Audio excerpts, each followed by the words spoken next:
விஜய் அவர்கள் அவர்கிட்ட வந்து சொல்றாங்க, ஆதவர்ஜுன் அவர் வந்து சொல்றாரு, ஒரு குழந்தை ஒண்ணு காணாம போயிருக்கு அப்படின்னு சொல்றாரு. குழந்தைய கண்டுபிடிச்சு கொடுத்துருங்கப்பா அப்படின்னு சொல்லிட்டு இவர் இறங்கி போறாரு. அதே இடத்துல விஜயகாந்த் இருந்திருந்தா என்ன பண்ணிருப்பாருன்னு சொல்லிட்டு இப்ப சமூக வலைதளத்துல கேள்வி கேக்குறாங்க. அதுக்கு பதிலே இல்ல. சார் லீடர் சார், பான் லீடர் சார். இறங்கி குறிச்சு அவரே வந்து தேடி கொடுத்திருக்க மாட்டாரா? அவர் பான் லீடர் அந்த ஆளு, பிறவி தலைவன்.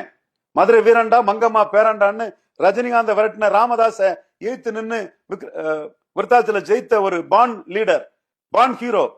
அது நீங்க விஜயகாந்த் கூட போய் கோலத்தனம் உள்ளவரை கம்பேர் பண்ணீங்கன்னா, இதைத்தான் நான் சொன்னேன். விஜயகாந்தோட விஜய்க்கு ரசிகர் பலம் இருக்கலாம். விஜயகாந்த் சுத்த வீரன், லீடர்ஷிப் குவாலிட்டி உள்ளவர். விஜய் கிடையாது.